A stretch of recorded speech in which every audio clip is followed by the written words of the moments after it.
गुफा के भीतर सन्नाटा था। पत्थरों की दरारों से ठंडी हवा निकल रही थी और उन 3 रास्तों की ओर इशारा कर रही थी जो अब तारा के सामने थे। आरसा की आवाज गूंज उठी, याद रखो तारा, ये केवल रास्तों की नहीं, तुम्हारे भीतर के भय की परीक्षा है। पहला रास्ता, आग का द्वार। तारा जैसे ही उस ओर बढ़ी, दीवारों से लपटें निकलने लगीं। वहां कोई राक्षस नहीं था, पर हर कदम के साथ एक आवाज उसके कानों में गूंजती रही, तुम असफल हो जाओगी, तुम इस योग्य नहीं। वह कांपी, पर आगे बढ़ी। उसके कपड़े झुलसने लगे, पर उसकी आंखें डरी नहीं, सिर्फ आगे देख रही थीं।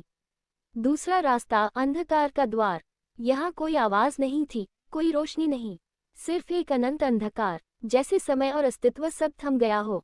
तारा का मन भरमाने लगा, जैसे वह खुद को भूल रही हो। पर उसने अपनी माँ की पुरानी कहानी याद की, जब डर बढ़ जाए तो अपनी सांस सुनो, वो तुम्हें तुम्हारा नाम बताएगी। तारा ने अपनी धड़कन सुनी और धीरे धीरे उस अंधेरे से निकल आई। तीसरा रास्ता, राक्षसों का द्वार। यहाँ हर तरफ फुसफुसाहटें थीं। राक्षसी परछाइयां तारा की यादों को बदलने लगीं। तेरा गांव तुझसे नफरत करता है, तेरी माँ ने तुझे छोड़ दिया था, तू कभी भी पूरी नहीं हो पाएगी। पर तभी एक तेज रोशनी तारा के भीतर से निकली, जैसे आरसा की आत्मा उसके भीतर से बोल रही हो, सच्चाई डर में नहीं, दिल में होती है। और वो सारी परछाइयां गायब हो गईं। तीनों रास्तों से गुजरकर तारा फिर उसी स्थान पर पहुंची, पर अब वह पहले जैसी नहीं थी। उसकी आंखों में आरसा की चमक आ चुकी थी।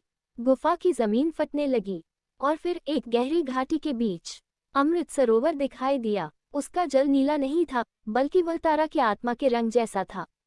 पर तभी सरोवर के बीच से एक विकराल आकृति निकली, हिमगह्वर का असुर। उसने गरज कर कहा, जो अमृत की रक्षा करेगा उसे मृत्यु का स्वाद चखना होगा। तारा ने अपने भीतर की शक्ति महसूस की, अब उसकी असली लड़ाई शुरू हो चुकी थी। To be continued.